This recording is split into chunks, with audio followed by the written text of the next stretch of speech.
Good morning, my friends. I got good news, I got bad news. Which one do you want to hear first? You want to hear the bad news first? No. I'll tell you the good news first. Good news. In fact, no. Really great news. Bonezones is static with the farm. And look at this thing. It's been running a little bit. I had to use a little bit of bamboo, though, because on the inside... Woo! Because on the inside of this thing is a marvelous beauty. It's a wonderful contraption. I finished off the machine right there with machiney bits. I did the floor and the back wall. Oh, it's a mosaic. It's a pattern. And it's wonderful. The bad news, it's all black and white. I didn't plan on this happening. I needed a little bit more oak wood so I could finish up this staircase right there. But tragically, the most beautiful tree in the world. Like, this thing is sturdy, is tall, is strong, is something a single mother in her 40s would probably love. I can't chop that down. It's too perfect. Anyways, lads, laddies, everybody, welcome back to the Minecraft Guide. This is me, your boy Waddles, and today we're going on a big adventure. In honor of Minecraft 1.20.2 and the upcoming villager updates that aren't in the game quite yet, we're going to talk all about how to move villagers. Over 1,000 blocks. Both cases. Simply put, this will be no small feat. With a quick tap of the like button, a little smack right down below the video, and it'll give me all the encouragement I need. So first things first, let's take a look at supplies. Oh, and by the way, this house, yeah. Well, I was planning on doing it this episode, but I kind of need a villager. Inside of this little game that we call Minecraft, there's these handy beings called the villagers. Back in the Finding a Village episode, we talked a little bit about these things. From beautiful iron farms to, of course, trading profit, all the way up to some automated farms, there's a lot of reasons you would want to get villagers inside of your world, or maybe more specifically, over at your base. Except problem. Depending on where you decided to make your forever home inside of your world, there might not be any villages nearby at all. Or, if you're lucky, there might be.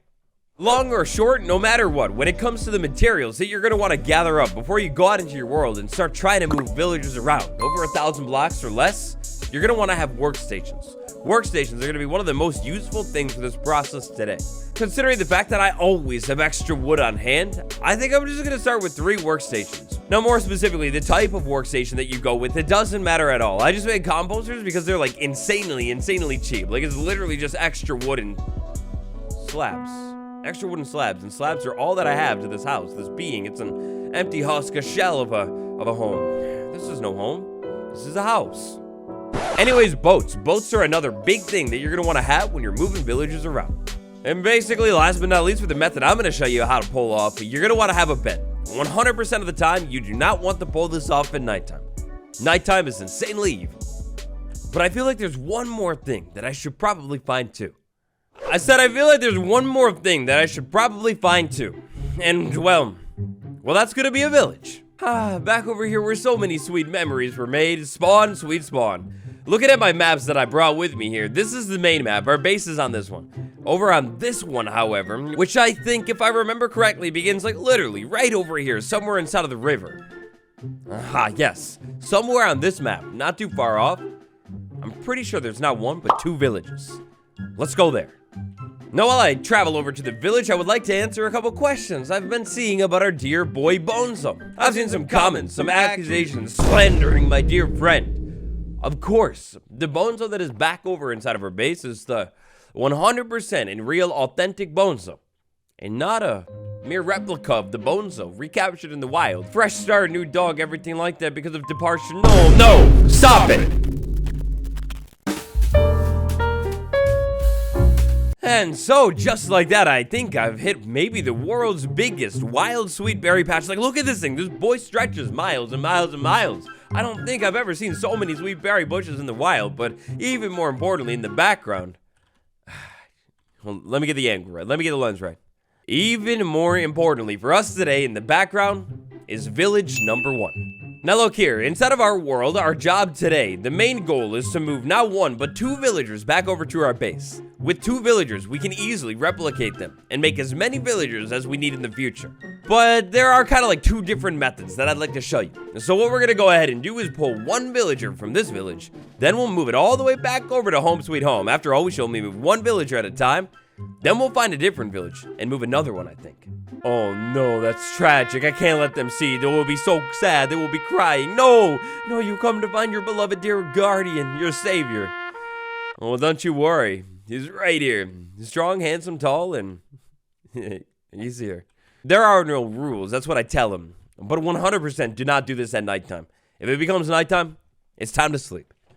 So bright and early the next morning, it looks like this wonderful one-eyed lad over there wanted to wander over to me in the middle of the night. I get the hunch, the sneaking suspicion that you, my friend, want to come with me, move off to a better and bigger home. Wait, what's that? What's that? You're Mr. International, Mr. Worldwide? Alright, well, I think that one's taken, but get in the boat. So villagers here, they kind of have a mind of their own. Sometimes this mind of their own could be a little bit predictable. They're very, very work-oriented. They love workstations and always want to go over to them. But sometimes, once you get farther away from the workstations, you can't really exactly trust them. That all is going to amount to boats. Boats are by far one of the best ways to move villagers. Unless you're on land forever. If you're on land forever, it's very, very bad. We'll talk more about that later. If you can craft a boat and then find a village, all you really need to do is move into the village, find a single isolated villager, drop a boat down next to it, and it should conveniently pathfind right into the boat. If it doesn't, just push it. After that, move over to water, and I mean, it's all easy sailing from here. All we need to do, really, is find water that can lead us all the way back to home sweet home. Except, spoiler alert, I kind of know the layout of the land, and I can't. Already, immediately, I need to cross land. Alright, so look, it's really, really, really unrealistic to think that you're gonna have water inside of your world that will connect your village all the way back over to your base. I mean, if it does, then it's so straightforward. Sail a boat. If you don't and you have to cross land, that's where the workstations come in. So we drop a workstation down. And by the way, as soon as this villager got a little bit of a ways away from that village, it forgot its old job because I never traded with it before.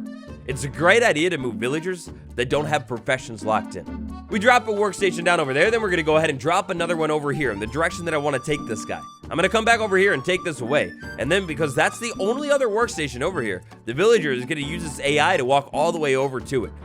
Now with these workstations, the placements, everything like that, you can actually get pretty far away. Their brains are pretty big, believe it or not, and like look at that thing. That's like maybe 20-ish blocks away and it just knows. It can find it.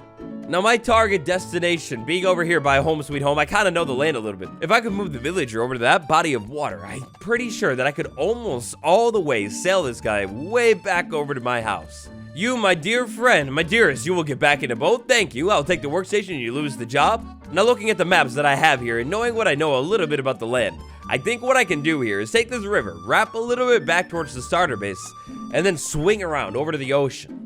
Sweet, beautiful Sky Tower, I miss you so much. Nether Swordle, the starter base, all of it. Oh, it's so beautiful and peaceful. 100%. This is the way we need to go. A few inches later. And so just like that, I hit a little bit of a roadblock. It was easy sailing until land. If you end up hitting more land, it's so straightforward. Just like we did earlier, place a workstation down, and as long as there are no other workstations nearby, the villager will pathfind right over to it. I mean, look, it's that, or I guess this is so small of land that I could have probably just dug it out, but yeah, whatever. It's too late for that now. Carrying on. 12 seconds later. So check this out. This villager, even though there's a workstation placed all the way down there on the hill, is kind of like locked. Oh, no, yeah, never mind. You got time. What I was gonna say, though, is villagers have a mind of their own. At a certain point in every Minecraft day, workstations nearby or not, the villager simply will not care. It will not work all day long. Once it hits like the evening or so and the early morning, the villagers is gonna kind of just wander around, looking for other villagers to gossip with, basically. That's gonna mean if you end up hitting land in the early morning or the end of the Minecraft today, then you're probably gonna have to just basically wait around. Put the villager inside of a boat. I guess maybe you could move the villager a little bit while it's inside of the boat if you have something like a downward hill or something. But it's all really just a waiting game. We need to wait for the next day. One sleep later, and just like that, it's the beginning of the next day. Except, it's the very beginning of the next day. At the very beginning of the next day, it's going to be kind of like the same thing as the evening. The villager's not really going to want to work. So in the meantime, to kill a little bit of time, apparently I'm going to pick up my very first clay of the world. See, I like to get bricked up really soon. And I've got an idea. The great idea for that. And tragically, it was at this moment right here that I realized that the villager sounds were not being captured by my recording setup. You see, when I recorded these episodes, I used an Elgato game capture linked up to a different laptop, and long story short, there's a different thing that I need to open to capture the sound, and I failed to do it. For I think, like, basically the first time in the series. I'm sorry about that. I know you've craved the romantic and deep booming hums. You'll hear them soon, my friend. Again, I'm sorry.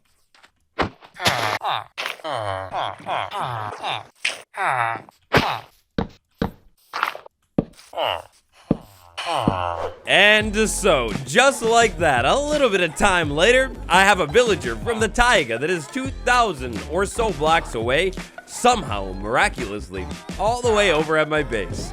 Now, this thing about this base is it's beautiful and it's really fun and it's very, very nice and I love it dearly, deeply, so much. However, at the same time, there have been a couple incidents here and there with mobs coming out of literally nowhere and mauling me, viciously attacking me. So, I can't really leave my new friend sitting out here in the cold, wide open. I would be too nervous that a zombie would pop up from like under a tree or something, walk over and convert it over. Given the fact that I haven't really traded with this villager, locked a profession in, that means that, unfortunately, if it gets converted over, I might lose it forever. We need a building. So look here, my friend, here's the thing. This little thing that we're gonna set up right here is gonna be a building, but it's only going to be a temporary building. This building that we are currently building right here and now, together today, is only going to be a temporary solution, a short-term housing, maybe a hotel, giving villagers a motel, I don't know. Either way, it's not the forever home.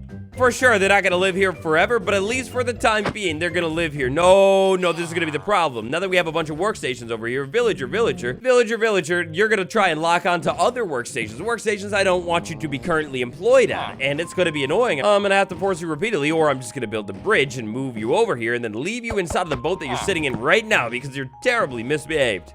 So look, check this out. If we leave a villager inside of a boat, slap a little bit of light near it, and then build the blocks up all the way around this thing so no other mobs can somehow like hop up here and get to the villager, as long as there's no thunderstorm or nothing like that, that guy is gonna be safe until we can finish up the house. That'll do immediately, as soon as after I find this next villager. So that right there is kind of like the easy way of moving villagers. If you're fortunate enough to have a lot of connected waterways inside of your world, then just do boats. But what if you have a situation where the waterways maybe don't connect, or it's like really far away? What if you're in a situation where, say, you want the specific snowy villager outfit for some reason, and there's no water near the snowy village at all? Or what if maybe, on the other hand, one wanted, say, I don't know, the desert villager for one of those new experimental desert trades that you're playing with inside of your world? Well, my friend, this is the method for you. Step number 1 for moving, transporting villagers all around your world, it always begins the same. You're gonna need to head out into your world and locate a village. Within that village, try and find a villager that you haven't traded with quite yet, but probably just one. After you found one of the villagers that you'd like to take, throw a boat down and get that villager inside of the boat. No matter what, whether you have water nearby or not, it's a great idea to put a villager inside of a boat and deal with the slow land rowing. You're gonna wanna get this villager as far as you can away from the other workstations so it doesn't get confused. And then you go back and take the bell, borrow the bell, borrow the bell because it was always yours. Anyways, here, we're gonna start by isolating the villager. Given the fact that I haven't traded with this villager, as soon as I get it far enough away from the village, it should lose its profession outfit. But it won't lose the desert outfit. So you see, here's this thing, and this thing is more important than ever going forward into the future once these experimental changes get fully experimented. Different villagers from different biomes have different outfits. There is no way to change a villager's outfit. If it has the desert clothes, it's gonna have the desert clothes forever. Even if I were to say, relocate it all the way back over to home sweet home. Inside of Minecraft, you can relocate any villager as far as you'd like, and its outfit will never change. As long as you don't trade with it, you can change the profession to anything. But the outfit is the same. Now in total here, we're looking at like, I don't know, 7 different types of villagers. Something like that. 100%, as we carry on in this series, we'll be talking a little bit more about how we can get those specific types. Like, let's say, a swamp or a jungle.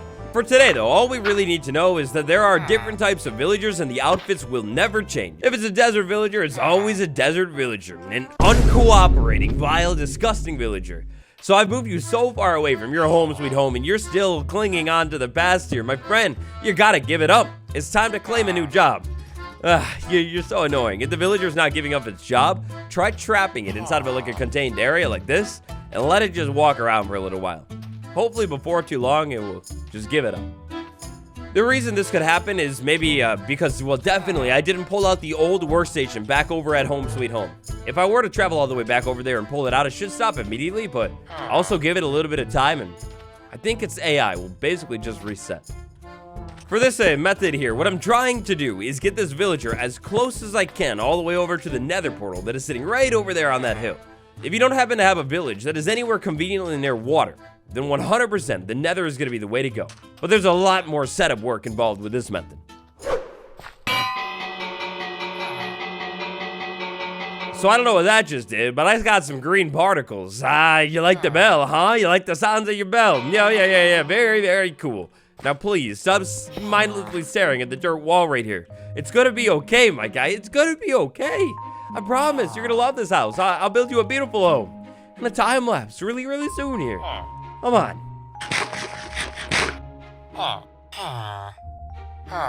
Bright and early the next morning, I fear I've been left with but one option. And that is, trek all the way back to that village and take every single stone cutter.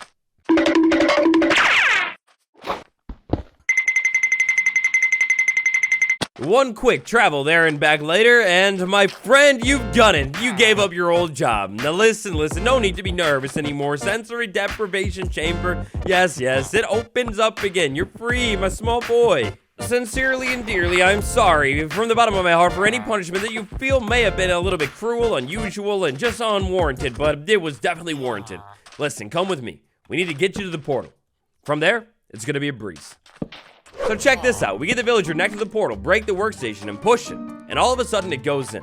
Now quickly here, we're gonna jump into the nether, catch up to the villager, and drop a workstation down. We don't want it to go too far. For this method, you're gonna want to start by finding your target village. Then make a nether portal, and then after that, do what we did in this episode, and link 2 portals up. And after that, Laddie's Legends, carefully, slowly, surely, we're going to tediously move this villager, cautiously, through the entire nether. Now conveniently, because I have this hallway, it's relatively safe here, and one track. All that the villager has to do inside of this thing is work. It all amounts to all day long. If I chain basically 2 workstations over each other the entire time, the villager will walk clean down the hallway. Automatically for me. It's gonna be mind-numbingly boring, but it's gonna be so easy and so straightforward.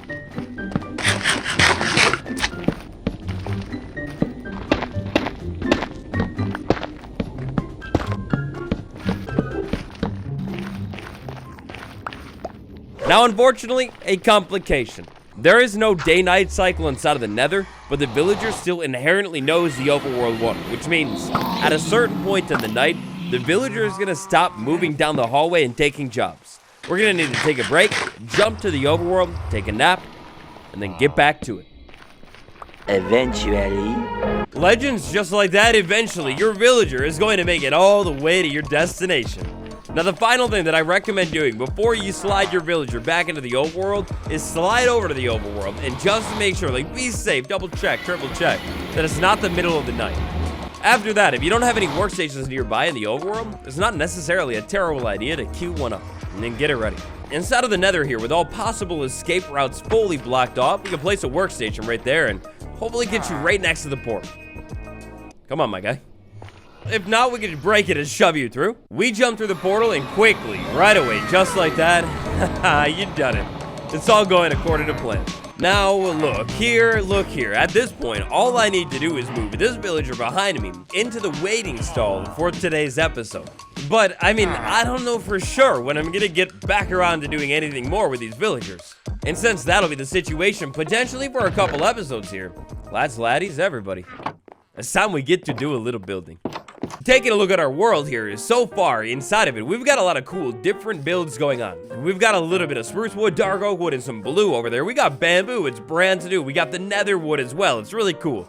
I feel like, and the bamboo grows through the roof. Oh, it's beautiful, that looks so good.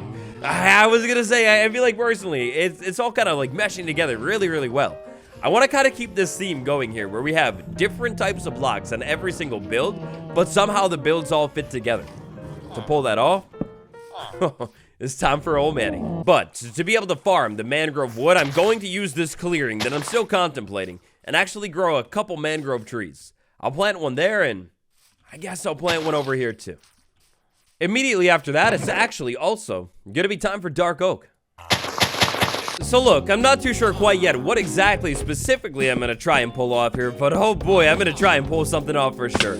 Definitely a little bit of dark oak wood, maybe even a little bit of spruce logs, and for sure, a little bit of beautiful mangrove as well.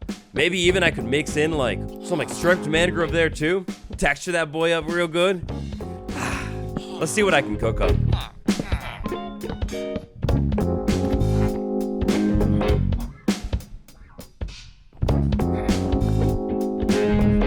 Oh, wow.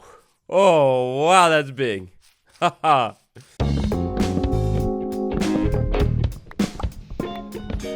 And so I think now we've finally reached the time of the episode where we talk about today's comment of the day.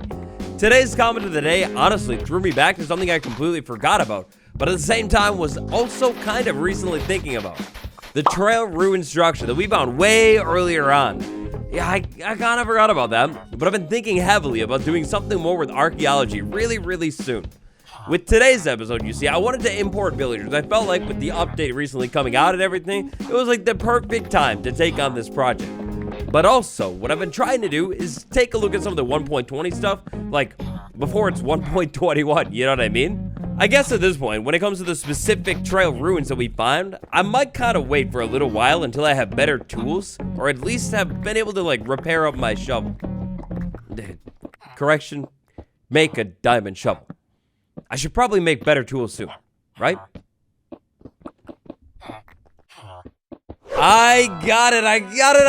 A little bit of time later, and I built what I think is going to be a really beautiful looking build here. It's small, it's circular. In the grand scheme of it all, there's not too much to it, but there doesn't need to be too much to it. It's simply a small holding pen, a cell for the villagers. Now over on the outside of the build here, I do still need to come in with a couple final details. I'm thinking like dark oak fences mainly.